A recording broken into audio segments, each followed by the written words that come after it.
E aí, pessoal, tudo bom com vocês? Hoje nós vamos começar o assunto sobre estequiometria avançada, que é o nosso penúltimo assunto do semestre aí. Depois disso vai ser só revisão. Não, depois disso vai ter estequiometria com soluções, aí vai ser só revisão do semestre inteiro. Mas é interessante pensar que é um assunto da apostila 4, página 19, 20 e 21. Os exercícios desse assunto já estão no direcionamento, quem quiser dar uma olhada é só chegar lá. São mais ou menos uma faixa de 8 ou 9 exercícios, se eu não me engano, do teste, tem algumas dissertativas também. E o objetivo da aula vai ser mais entender como é que funciona algumas contas de estequiometria.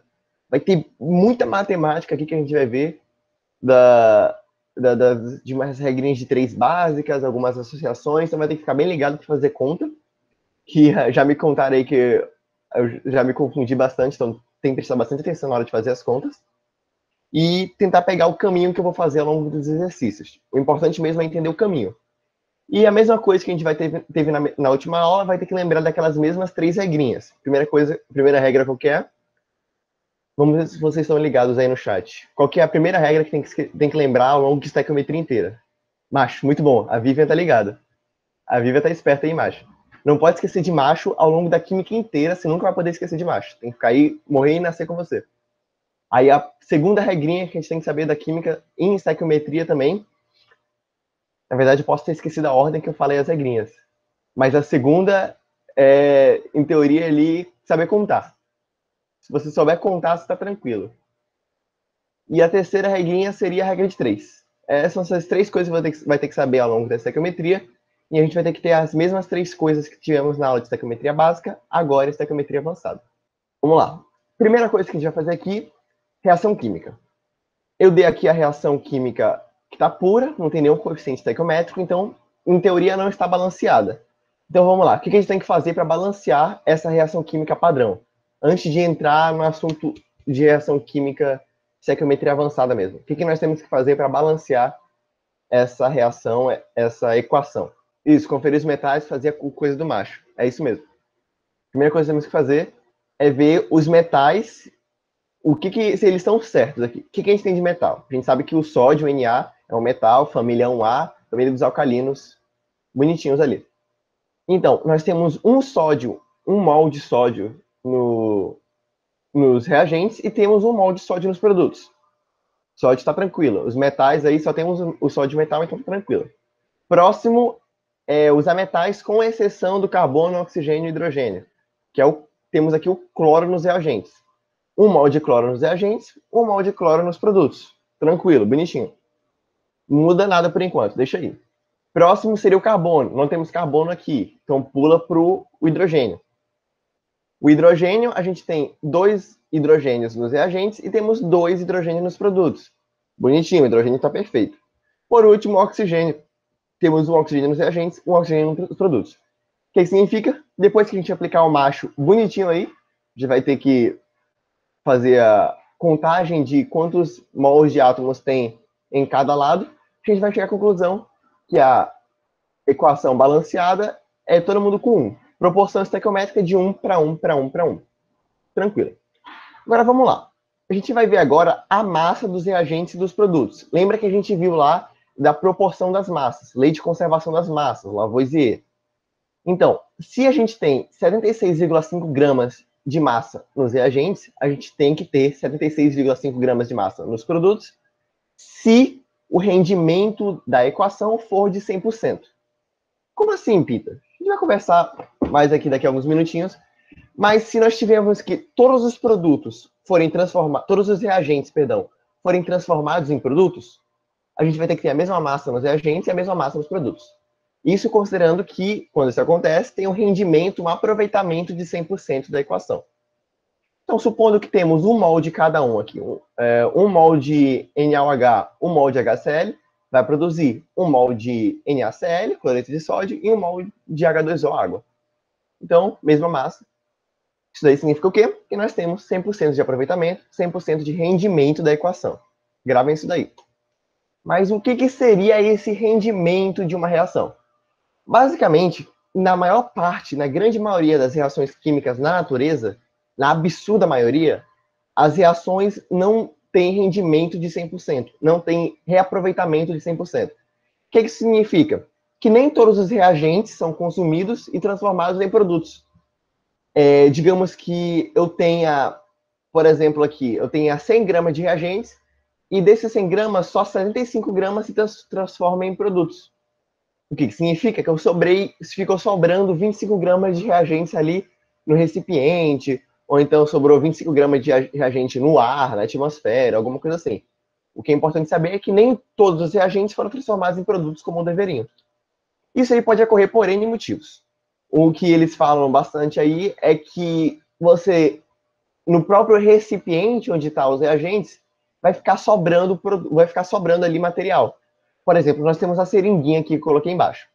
Suponha que você coloque ali a seringa até o 10 ml. Você colocou a seringa aí no potezinho, puxou até 10 ml de reagente.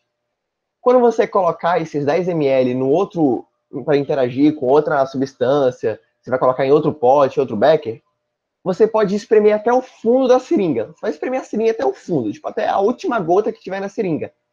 Mas sempre vai sobrar nem que seja um pouquinho de produto ali dentro da seringa, vai sobrar. Fica ali nas paredes da seringa, ou então fica na própria borrachinha que fica ali dentro dela, no plástico. Vai sobrar um pouquinho. Ou seja, teoricamente, você teria 10 ml de alguma coisa reagindo com outra coisa. Por exemplo, teria 10 ml de água que eu puxei na seringa para reagir com ácido clorídrico. E eu coloquei no potezinho com ácido clorídrico. Nem todos esses 10 ml foram realmente consumidos. Realmente fizeram a interação ali. Que eu teria 10 ml, mas sobrou 1 ml na seringa. Ali nas paredes da seringa ou na própria agulha mesmo. Significa que só 9 ml reagiram, de fato. E ainda assim, no outro recipiente, pode ter sobrado alguma coisa de reagente nas paredes do recipiente e nem tudo interagiu. Quando isso acontece, nós não temos um rendimento de 100% da equação. Uma parte dos reagentes não interage e não forma 100% dos produtos que deveriam. Deu para entender mais ou menos até aqui? Está dando para acompanhar? O motivo pelo qual nem 100% dos reagentes vão realmente, em teoria, participar da reação? Tranquilo, então, vamos lá. E como é que eu vou saber quanto que é essa porcentagem? Como é que eu calculo esse rendimento nas reações? Basicamente, você vai pegar a massa real de alguma coisa obtida. Por exemplo, nessa reação aí, suponha que eu teria 10 ml de ácido clorídrico reagindo ali, formando 5 ml de um produto. Você vai pegar os 5 ml desse produto e vai comparar com um dos reagentes. Você não vai comparar com os reagentes inteiros, você só vai comparar com um deles. Ali o que estiver mais próximo. E aí, se em teoria você deveria produzir 10 ml, mas na real você só produziu 5, você vai fazer isso daí. Você vai pegar o que você produziu, em teoria seria uns 5 ml, né? Lembrando que a gente está trabalhando com massa, rendimento normalmente é em massa, mas estou falando aqui com volume, só para vocês entenderem a pegada. Mas a massa teórica é 10 ml, porque deveria ser produzido 10 ml nos produtos, mas só foi produzido 5. Então eu vou colocar a massa real obtida, que nós realmente obtivemos, que foi o 5, e subtrair e dividir pela massa que eu deveria ter obtido na teoria. Vai dar aí 5 sobre 10, 0,5, 50%. 1 sobre 2, né? 50%. Mas para trabalhar com exemplos mais palpáveis aqui, que a gente consegue encostar, consegue dar soco nele, vamos fazer aqui aquela reação que a gente viu no começo, que é a do hidróxido de sódio com ácido clorídrico, que aí a gente já sabe que uma base mais um ácido vai formar um sal, que é o cloreto de sódio, e também vai formar água. Então vamos lá. A gente tem que são produzidos 50 gramas de cloreto de sódio. 50 gramas de cloreto de sódio era o que foi produzido de verdade. A gente fez a reação bonitinha e foi produzido 50 gramas de cloreto de sódio.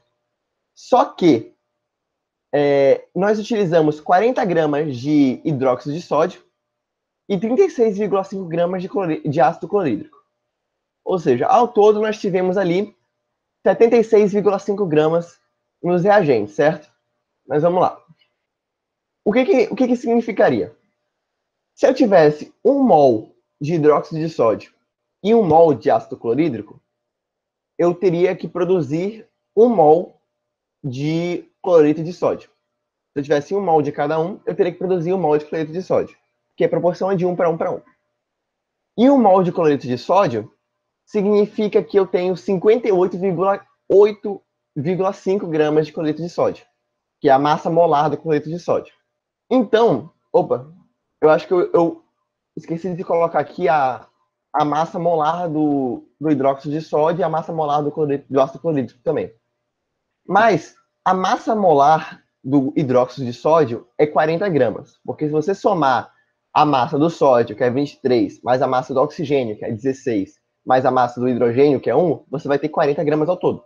Ou seja, a substância, 1 mol de hidróxido de sódio tem 40 gramas. Sempre que eu tiver 1 mol de hidróxido de sódio, eu vou ter 40 gramas. E sempre que eu tiver 1 mol de ácido clorídrico, eu vou ter 36,5 gramas. Essa é a massa molar dessas duas substâncias, desses dois compostos. Então, se eu tenho 40 gramas de hidróxido de sódio, que corresponde à massa molar, significa que eu tenho 1 mol de hidróxido de sódio. Deu para entender? Porque se a massa molar do hidróxido de sódio é 40 gramas, se eu tenho reagindo ali na reação, nos compostos, 40 gramas de hidróxido de sódio, significa que eu tenho 1 mol de hidróxido de sódio ao todo. E se eu tenho 36,5 gramas de ácido clorídrico reagindo, que é igual à massa do próprio ácido clorídrico, significa que eu tenho 1 mol de ácido clorídrico. Ou seja, eu tenho 1 mol de hidróxido de sódio, que é as 40 gramas, reagindo com 1 mol de ácido clorídrico, que é as 36,5 gramas. Em teoria, elas deveriam produzir o quê? 1 mol de cloreto de sódio, que é 58,5 gramas. Mas, ao invés disso, não produziu 1 mol de cloreto de sódio. 1 mol de hidróxido de sódio e 1 mol de ácido clorídrico, por algum motivo que a gente não sabe qual é, produziu somente 50 gramas de cloreto de sódio, ao invés de 58,5. E o que significa? Que ao invés de produzir 58,5, que seria 100% do rendimento, produziu só 50 gramas. Então eu vou produzir aqui, eu vou pegar o que foi produzido na realidade, no experimento, que é 50 gramas, e vou dividir pelo que deveria ter sido produzido, levando em consideração as massas de reagentes que a gente teve, que é 58,5. Fazendo a divisão, nós vamos obter 85,5%, que é igual a 0,855, né? 0,855. Mas como vocês já sabem, para achar a porcentagem de alguma coisa, você vai andar 2 casinhas na vírgula para a direita. Então, como é 0,855, você vai andar 2 vírgulas para a direita e vai achar 85,5%. Deu para pegar esse cálculo do rendimento percentual? Essas informações ficam no exercício. Se você está falando das informações da massa molar de cada composto, sim. Os exercícios sempre vão te dar a massa molar dos compostos ou dos elementos, ou ele vai te dar a massa ou ele vai te dar a tabela periódica em si. Aí na tabela periódica você vai ver a massa do sódio, que é 23, a massa do oxigênio, que é 16, e a massa do hidrogênio, que é 1. Aí você vai ver, se a massa de cada um desses é isso, a massa do composto inteiro é 40 gramas. Para regra de 3 também rola, né? Rola. Isso aqui, por enquanto, regra de 3 vai sempre rolar. Daqui a pouco já começar a entrar em probleminhazinho com a regra de 3, mas quando a regra de 3 não der certo, eu vou avisar. Não se preocupe. Por enquanto, a regra de 3 vai sempre dar certo. Só tomem cuidado para não usar medidas diferentes, tipo usar grama e quilo. Ou então usar a massa do sódio e comparar com a massa de outro produto, outro reagente. Se vocês mantiverem uma linha de raciocínio específica, tipo 1 para 1, 2 para 2, vai dar certinho. Acho que eu me enrolei um pouco explicando agora, mas tá tranquilo, relaxa. Agora outra coisa, porcentagem de pureza.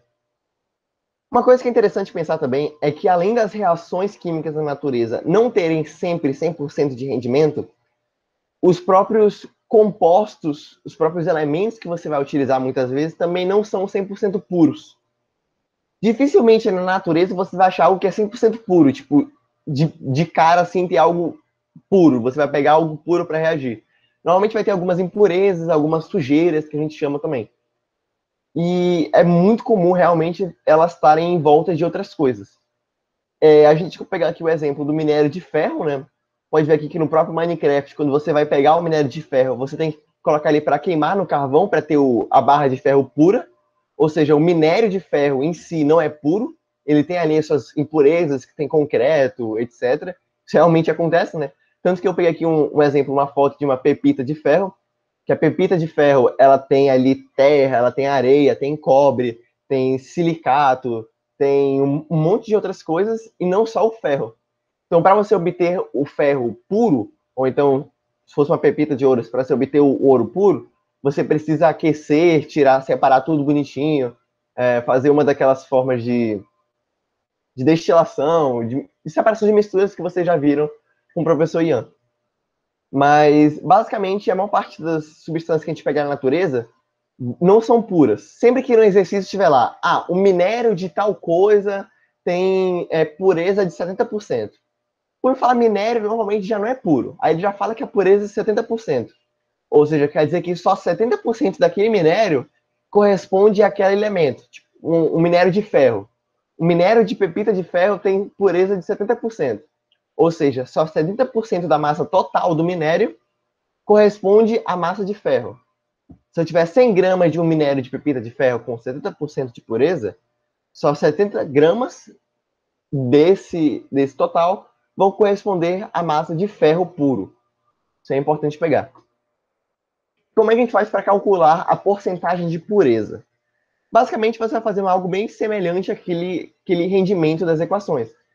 Você vai pegar a massa total da substância química, a massa da substância química em si. Por exemplo, se eu tenho 70 gramas de ferro, e pegar a massa total do minério. Ou seja, se eu tenho um minério de 100 gramas e desses 100 gramas só 70 gramas são ferro, você vai colocar 70 sobre 100, que vai dar 70%, né? Mas na maior parte das vezes ele vai te dar primeiro a pureza, que é no caso 70%, e vai te dar a massa total, que é a massa do minério. Aí você vai multiplicar, né, a pureza pelo minério e você vai encontrar, vai obter a massa do elemento puro. E aí a gente pegou o exemplo 2.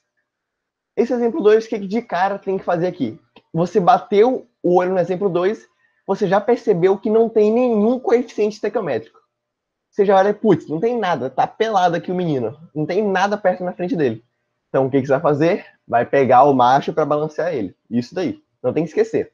Se não tem coeficiente estequiométrico na equação, você vai ter que balancear, porque ela não está nem balanceada. Às vezes, quando não tem coeficiente estequiométrico, é porque é tudo um, que nem a gente teve lá o caso do cloreto de sódio. Mas mesmo assim tem que fazer o balanceamento, tem que dar uma olhada no macho para balancear de novo. Então vamos lá. Primeira coisa que tem que fazer, olhar o macho. Então vamos... Nesse caso aqui, eu já vou adiantar um pouquinho para vocês que é um caso de oxirredução, que a gente vai ver no próximo semestre. Mas ainda assim você pode fazer por macho, só vai ter que ficar ligado que você vai usar valores com vírgula nos coeficientes estequiométricos. Mas a gente vai trabalhar hoje de pouquinho em pouquinho. Vamos lá. Primeira coisa é o macho metal. O que a gente tem de metal aqui? O único metal que a gente tem é o ferro. Nós temos um ferro nos reagentes e 2 ferros no produto. Então, a gente vai multiplicar o composto do ferro nos reagentes por 2.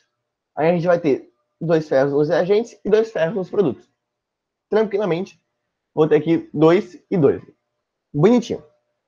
Já que esse primeiro aqui está multiplicado por 2, lembra que vai multiplicar o enxofre também, que já tem 2 enxofres, ou seja, vou passar a ter 4 enxofres. Então, a gente já vem para usar metais, que é a segunda parte do macho, e ver que temos 4 enxofres aqui nos reagentes. Enquanto isso, nos produtos, nós temos somente um enxofre. Então, o que a gente vai fazer? Para multiplicar esses produtos aqui, o dióxido de enxofre por 2. Ou por 4, perdão. Então, nós vamos ter 4 enxofres nos reagentes e 4 enxofres nos produtos. Por último, a gente não tem nem carbono nem hidrogênio, então a gente vai para o oxigênio. Nós temos 2 oxigênios nos reagentes e nos produtos. Tem que lembrar que esse ferrozinho, por enquanto, não está multiplicado por nada.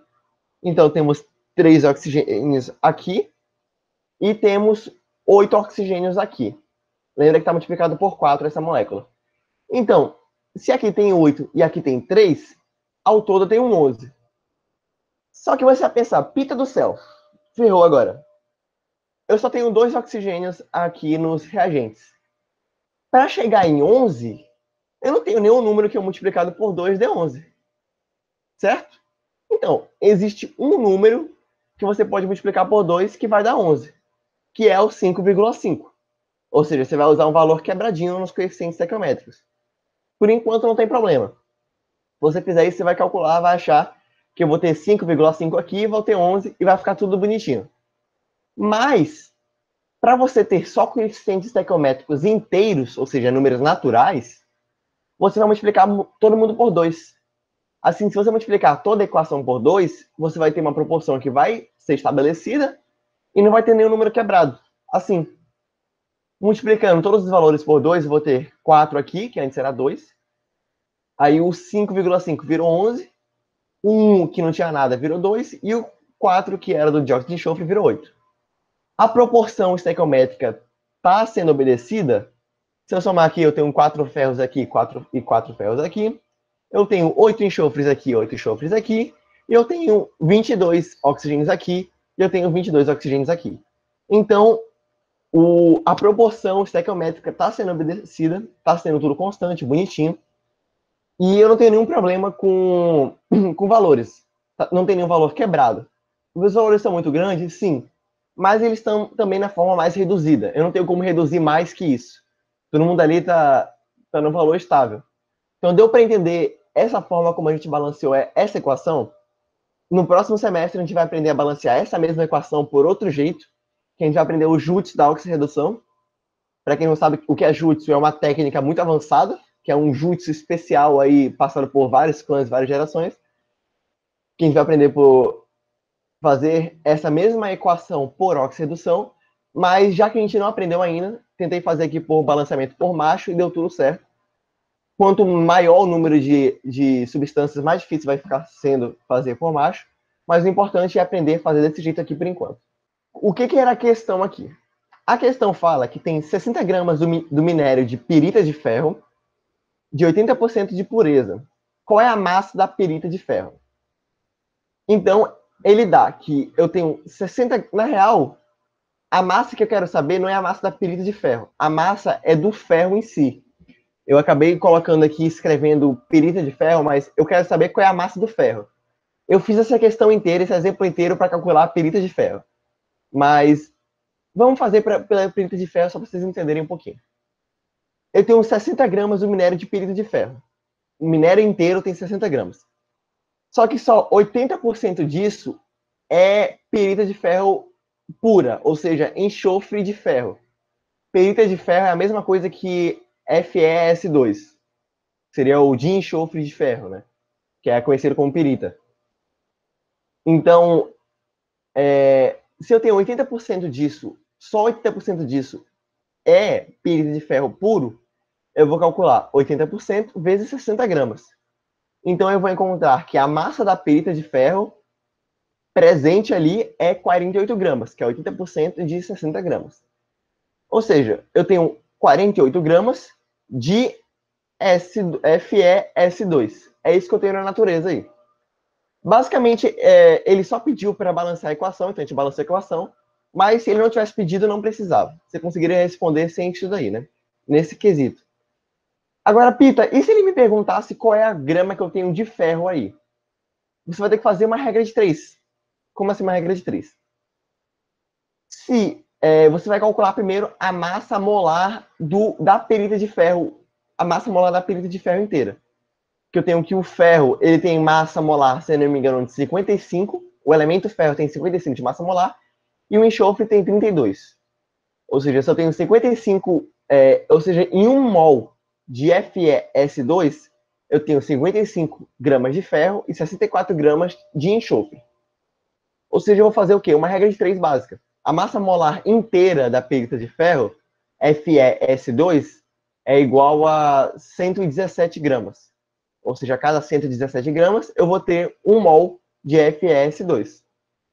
Então, eu vou fazer uma regra de 3. Se eu tenho 48 gramas de pirita de ferro, e a massa molar disso é 117 gramas, quantos gramas eu tenho de ferro, sabendo que a massa molar do ferro é 55? Ou seja, 48 está para 117, assim como 55, assim como x está para 55. Deu para entender? Como seria a regra de 3, assim, se eu tivesse feito dessa maneira? Por não poder riscar no slide é bem chatinho. Se tivesse riscando aqui seria mais bonito. Se pudesse fazer uma lousa, né? Mas eu vou pegar a massa molar da substância, comparar com quanto eu tenho dessa massa, ou seja, se eu tenho 48 gramas, vou comparar com 117 gramas. E para saber a massa de ferro, eu vou comparar com a massa molar de ferro que eu tenho em 1 mol desse composto.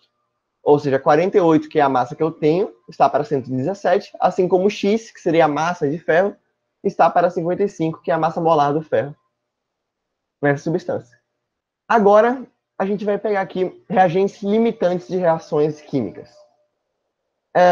Tem muito texto aqui, né? Deu para perceber já. Então, quem quiser ler, leia com calma depois. Basicamente, eu coloquei mais para ser uma base para quem não estiver acompanhando as aulas ao vivo, ou quem estiver vendo os slides. Mas, basicamente, nos reagentes, nas reações químicas, muitas vezes eu vou ter um reagente, um dos reagentes, um dos dois reagentes ou um dos três reagentes, que vai estar em uma quantidade muito maior que o outro reagente. Ou seja, se na proporção estequiométrica era para eu ter 1 mol de um reagente para 1 mol do outro, eu vou ter, por exemplo, 10 mols de um reagente para 1 mol de um outro reagente. A proporção constante vai mudar? Vai deixar de ser 1 para 1 e vai passar de ser 10 para 1? Não. A proporção vai continuar a ser. 1 mol de um reagente vai reagir só com 1 mol do outro reagente. Só que, Pita, se eu tenho 10 mols reagindo com 1 mol, o que eu vou fazer com os outros 9 mols que vão ficar sobrando aí? Nada. Vai ficar sobrando. É isso. Eu só vou consumir aquilo que eu posso. Se a proporção é de 1 para 1, eu vou consumir para cada 1 mol de um reagente, 1 mol do outro. A gente vai ver os exemplos. Mas eu sempre vou consumir o máximo que eu puder. Eu nunca vou consumir mais que a proporção me permite. Então, se eu tenho 10 mols de NaOH, hidróxido de sódio, reagindo com 1 mol de ácido clorídrico, HCl, eu não vou ter 10 mols de cloreto de sódio sendo formados. Eu vou ter 1 mol de cloreto de sódio, porque eu só tenho 1 mol de HCl. Nesse caso, o HCl está representando um reagente limitante, porque ele que vai ditar qual vai ser a proporção a ser seguida na reação. Eu não vou me basear pelo que tem mais. Eu vou me basear sempre pelo que pode ser consumido ao máximo. Se o cloreto de sódio, se o HCl só tem 1 mol, e eu vou consumir esse 1 mol de HCl inteiro, eu só vou consumir 1 mol de hidróxido de sódio. Porque eu só posso consumir 1 mol, né? Sempre na proporção de 1 para 1. Então não tem de onde tirar HCl para consumir os outros NaOH. Eles vão ficar sobrando. São chamados de reagentes em excesso. É basicamente isso que tem que saber aqui. Porque, na maior parte das vezes, o que você vai fazer? Quando você quer fazer aqui, por exemplo, um sanduíche. O exemplo que ele utiliza no livro, que eu achei um exemplo super didático. Achei um exemplo absolutamente incrível. Eu realmente espero que vocês respondam no chat aí, porque é algo que vai fazer vocês entenderem mais. Mas, quando eu fizer essa pergunta agora, respondam comigo. Para eu fazer um sanduíche de mortadela com queijo, que aí eu acho que é a única comida culturalmente conhecida de São Paulo, né? Perdão aí aos paulistas, aos paulistanos, mas vocês não têm comida cultural, foi mal. Brincadeira, mas é verdade. Mas o sanduíche com mortadela que eu amo particularmente, mas na maior parte das vezes eles comem puro, né? Só sanduíche com a mortadela. Aqui em Manaus a gente come sanduíche com mortadela e queijo. Mas enfim, até tem sanduíche com queijo também, mortadela. Mas vamos lá. O que é importante é o quê? Digamos que a gente utiliza um pão francês para fazer o sanduíche com mortadela, uma fatia de queijo e um pacote de mortadela inteiro, porque tem no mínimo 2 kg de mortadela no sanduíche de vocês, né? Não é possível.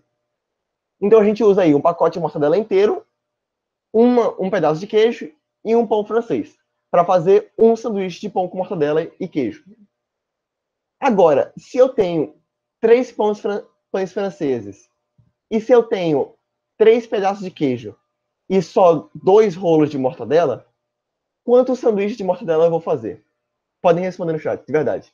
Quantos sanduíches de mortadela eu vou fazer com esses produtos ao todo? 2, exatamente.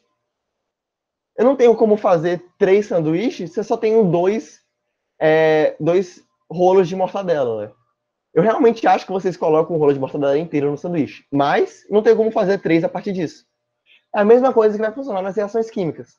Se a proporção é de 1 para 1 para 1, eu sempre vou respeitar a proporção de 1 para 1 para 1. Ou seja, para eu fazer 3 sanduíches, eu vou precisar de 3 pães franceses, 3 pedaços de queijo e 3 rolos de mortadela. Se eu só tenho 2, eu só vou fazer 2. Vai ficar sobrando um pão francês e um pedaço de queijo. É só isso. Nesse caso, quem é o reagente limitante nessa equação? Quem é aquele que vai limitar essa equação e vai dizer quantos produtos eu posso fazer? A mortadela. Exatamente. O pão e o queijo vão ser ambos reagentes em excesso. Vai ficar sobrando um pão e um queijo que você faz ali um queijo quente. É queijo quente, né? Que vocês, acho que vocês chamam de queijo quente, mas enfim. É basicamente isso. Então, a gente agora vai para o exemplo 3, que é o exemplo mais complicadinho, que vai ter mais coisa para fazer, né, desses exercícios. Então, vamos lá. Para entender o que a gente aprendeu agora, basicamente, ao longo da aula. Primeira coisa que a gente vai ter que fazer agora. Qual é? Quando você olha uma equação dessa, o que você tem que fazer? Balancear. Muito bom, Leandro. Isso aí. A primeira coisa que você vai olhar, não tem nenhum coeficiente estequiométrico. Isso aí, Maria Eduarda. Não tem nenhum coeficiente estequiométrico. Você olha, putz, já tem algo de errado aqui. Tá pelada a equação. Vou ter que vestir ela com os coeficientezinhos. Então você vai balancear. Para balancear, você vai pegar aquele nosso velho amigo, que é o famoso macho, que, dicas de passagem, é uma das poucas coisas para que o macho serve. Então a gente vai pegar o nosso amigo macho e vai balancear essa equação bonitinha. Eu tenho aí. Opa, já dei a resposta, né? Foi mal. Viajei. Primeira coisa, vamos olhar os metais. A gente vai ver aqui, não tem nenhum metal na equação. Saindo uma equação inteira sem metais. Então vamos ver. Tem algum ametal diferente de carbono, hidrogênio e oxigênio? Não tem também. Então a gente vai olhar os carbonos. Aqui no começo a gente tem um carbono e aqui no final a gente tem um carbono. Bonitinho, não mexe no carbono por enquanto. Agora a gente vai olhar os hidrogênios. Aqui no começo a gente tem 2 hidrogênios e aqui no final a gente tem 4 hidrogênios. O que a gente vai fazer? Vai multiplicar esse aqui no começo por 2. Aí eu vou ter 2 mols de gás hidrogênio, né, que é H2, e no final vou ter 4 mols de hidrogênio, 4 átomos de hidrogênio. O oxigênio eu tenho 1 no começo e 1 no final, bonitinho. A gente tem a equação balanceadíssima. Esse também é um caso de oxirredução, mas que a gente consegue resolver por balanceamento por macho, né? Enfim, não precisa usar o JUTS da oxirredução por enquanto, que a gente vai aprender depois. Então, o que a gente quer saber aqui? Na questão lá que ele fala, todos esses exemplos, só pra vocês saberem, eu estou pegando tudo da apostila, tá? São exemplos que ele dá na apostila, mas que, às vezes, o jeito que a apostila explica não é muito legal. Então, você lendo a apostila, talvez você não entenda. Então, estou tentando aqui retomar para você olhar a apostila de novo depois e falar, então isso acontece por causa disso e ela faz isso por causa disso. Então, você compara aí as duas explicações, não para ver que a minha é melhor, que a da apostila é melhor, mas para juntar as duas e fazer um entendimento mais aprofundado, né? Então, esse exercício aqui, eu tenho uma reação de 336 gramas de CO2, que é o monóxido de carbono, né? Com 60 gramas de... eu coloquei H, mas é H2, ou seja, o gás hidrogênio, não é 60 gramas de hidrogênio, 60 gramas de gás hidrogênio, H2. Eu esqueci de colocar o 2 depois. Mas eu tenho uma reação de 306 gramas de monóxido de carbono com 60 gramas de H2. Então, o que eu vou fazer? Eu vou aqui fazer uma proporção, primeiramente, teórica. Qual que é a proporção teórica? Teoricamente, eu vou pegar a massa molar do gás monóxido de carbono, que é 28 gramas, aqui nos dados, reagindo com o quê? Com 4 gramas de gás hidrogênio, que é a massa molar do gás hidrogênio, na proporção adequada, né? 1 para 2. Gerando 32 gramas de... eu acho que isso daqui é metanol. É metanol. Eu tenho 28 gramas de monóxido de carbono, ou seja, 1 mol de monóxido de carbono, reagindo com 4 gramas de hidróxido, de gás hidrogênio, que seriam 2 mols de gás hidrogênio, formando 32 gramas de metanol, que é 1 mol de metanol. Ou seja, estou respeitando a proporção e respeitando as massas. O que significa que a mesma massa vai seguir ali um caminho semelhante ao caminho das proporções. 1 mol de CO2, 2 mols de H2 e 1 mol de CH3OH. Eu estou respeitando a proporção em mols e também a proporção em massa agora.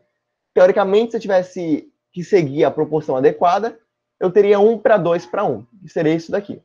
Agora, a gente vai fazer uma proporção considerando que o monóxido de carbono da questão seja consumido inteiramente. Por quê? Ele quer saber quantos gramas de metanol seriam produzidos a partir de 336 gramas de monóxido de carbono. É isso que ele quer saber na questão. Então, eu não sei quem é o agente limitante, eu não sei quem é o agente em excesso, eu não sei qual a partir da massa que ele dá. Essa é a massa que reage. 336 gramas de monóxido de carbono reagindo com 60 gramas de gás hidrogênio. Não sei quem é quem. Não sei quem é um limitante, não sei quem é o em excesso só de bater o olho. Então, eu vou ter que assumir que um dos dois seja o limitante e o outro seja o em excesso. Primeiramente, eu assumi que o monóxido de carbono seja o agente limitante, aquele que vai ser consumido por inteiro, que o reagente limitante sempre vai ser consumido 100%. Então, supondo que 336 gramas de monóxido de carbono sejam consumidos, junto com X gramas de gás hidrogênio, que eu não sei, porque a partir do momento que eu digo que o monóxido de carbono é consumido inteiramente 100%, eu não sei quantos gramas de gás hidrogênio vai corresponder àquilo. Ou seja, eu vou deixar uma incógnita ali. E vai gerar Y gramas de metanol, que eu também não sei quanto vai gerar. Aí eu vou fazer uma regra de 3 básica. Se 28 gramas de monóxido de carbono reage com 4 gramas de gás hidrogênio, 336 gramas de carbono vão reagir com quantos de gás hidrogênio? Ou seja, 28 está para 4, assim como 336 está para X. Fazendo a regra de 3 bonitinha, eu vou encontrar que a quantidade de gás hidrogênio que vai reagir com 336 gramas de monóxido de carbono é 48 gramas de hidrogênio, de gás hidrogênio. Ou seja, na proporção eu vou ter isso daí. Agora, o que isso significa? Pita, tá bom, eu tenho que 48 gramas de gás hidrogênio reage com 336 gramas de gás carbônico. Mas o que eu vou fazer com isso? Pensa só, se na equação eu tenho 60 gramas de gás hidrogênio, mas para consumir 336 gramas eu só preciso de 48, vai ficar sobrando 12, não vai? Vocês concordam comigo que o hidrogênio vai passar a ser o reagente em excesso nesse caso? Porque eu tenho muito mais do que eu preciso para reagir com 336. Vai ficar sobrando 12 em excesso ali do gás hidrogênio.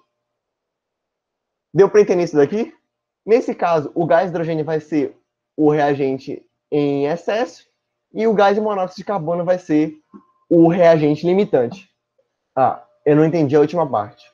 Você não entendeu essa parte que sobe a setinha para cá? Foi isso? Beleza. Vamos lá.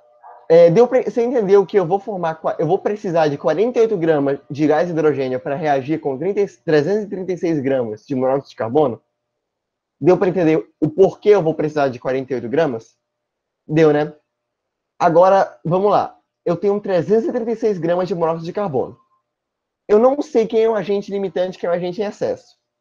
Então, eu vou supor que o monóxido de carbono seja consumido inteiramente. A partir disso, eu vou saber, então, quantos gramas de gás hidrogênio eu vou precisar para reagir com esses 336 gramas de monóxido de carbono. Eu fiz as contas e obtive 48 gramas. Ou seja, 48 gramas de gás hidrogênio é o que eu preciso para reagir com 336 de monóxido de carbono. Então, se eu tenho 60 gramas de gás hidrogênio e eu só preciso de 48, você concorda que vão ficar sobrando 12, que não vão reagir com ninguém? É tipo como se fosse... Esses 12 gramas é como se fosse aquele pão que ficou sobrando, como se fosse aquele queijo que ficou sobrando no sanduíche.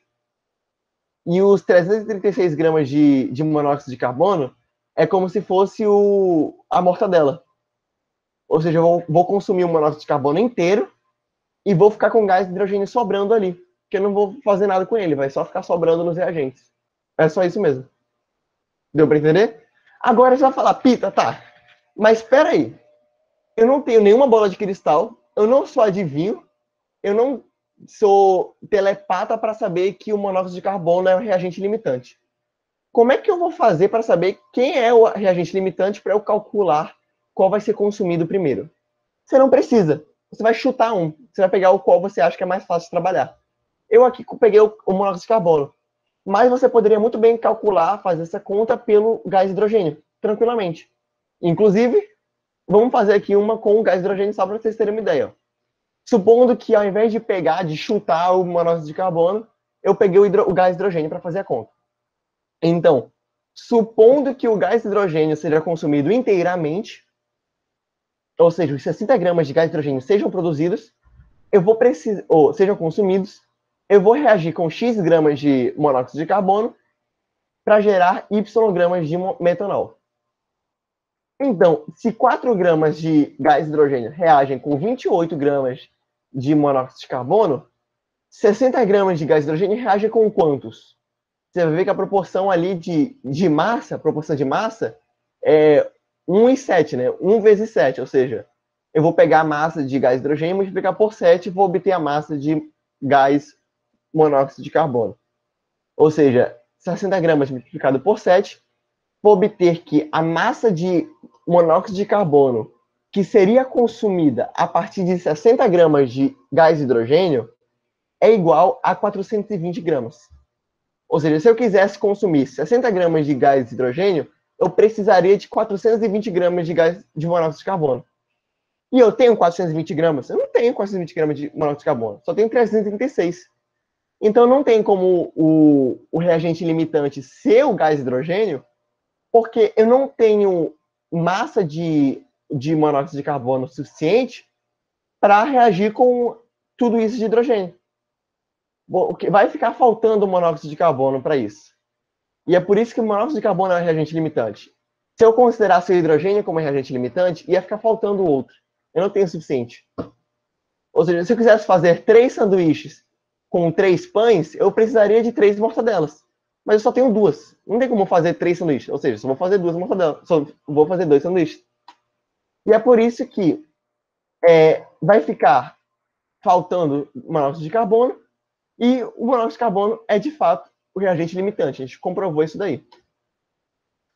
Agora, a gente vem para a última parte da questão, que seria quantos gramas de metanol são produzidos. Quem que eu vou pegar para saber a massa de metanol? Eu vou pegar a massa do cara que está sendo consumido por inteiro, ou eu vou pegar a massa do cara que está em excesso? Pensa comigo, para eu saber a quantidade de sanduíches que eu preciso fazer, eu vou pegar a massa a quantidade de pães que estão em excesso, ou a quantidade de mortadelas que vai definir ele de fato a quantidade limitante de sanduíches que eu posso fazer? A quantidade de mortadela, certo?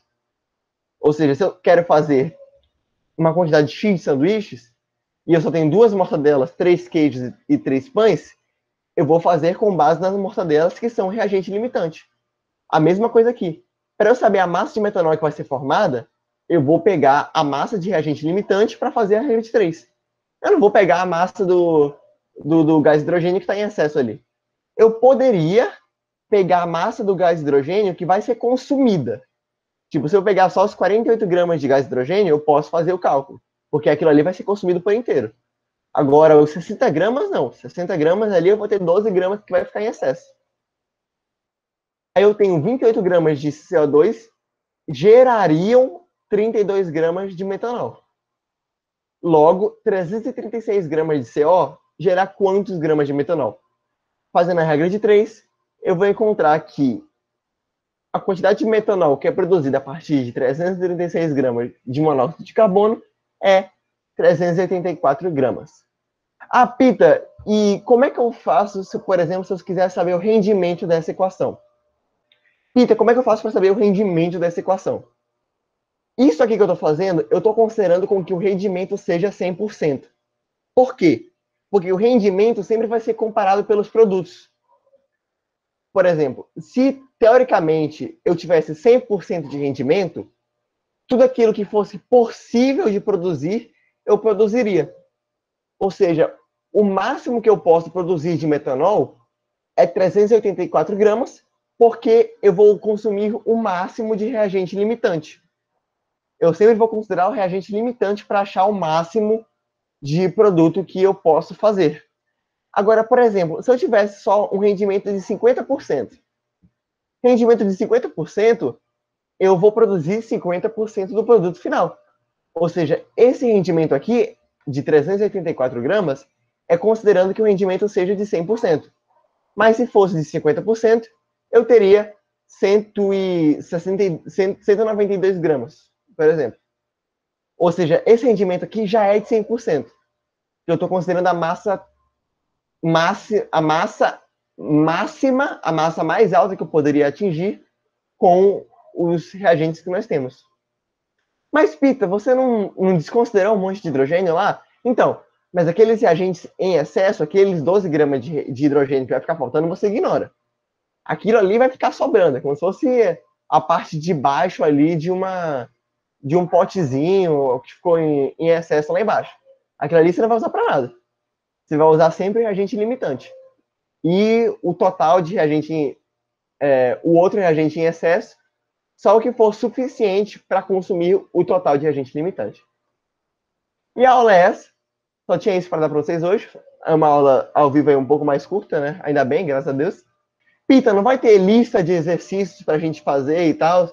Eu estou separando a listazinha bonitinha para a gente fazer na semana de revisão. Porque, por enquanto, essas questões aqui de estequiometria é mais coisa braçal, é mais coisa de mão mesmo. Tipo, você vai ter que bater cabeça para fazer regra de 3, para acertar as regras de 3. E, por enquanto, eu acredito que as questões que tem na apostila, que eu separei lá do teste, dos exercícios propostos, das questões discursivas, por enquanto, eu acho que são suficientes. Por enquanto. Mas, na semana de revisão, eu vou bater bastante na questão de questões de vestibulares, de estequiometria, para a gente fazendo uma a uma. Então, para a gente realmente bater cabeça aqui nas aulas, ver o que vocês estão mais em dúvidas, e até que porque para vocês fazerem algumas questões da lista, que realmente são mais difíceis, vocês precisam pelo menos pegar um básico para ter uma ideia e ter dúvidas. Aí essas dúvidas a gente tira na semana de revisão. Que inclusive eu acredito que vai fazer a semana de revisão com base só em resolver exercícios mesmo. E provavelmente eu só vou pegar uma das aulas. Eu tenho 2 aulas de semana de revisão. 2 semanas. Provavelmente eu vou pegar só em uma. Se eu vou pegar uma, vou dar alguma outra para o professor que precise mais. Mas se não tiver nenhum outro professor que queira, eu vou fazer mesmo. E a aula de hoje foi isso. Espero que vocês tenham gostado. A gente se vê aí na próxima semana com estequiometria com soluções. E é isso. Muito obrigado pela atenção de vocês e até a próxima.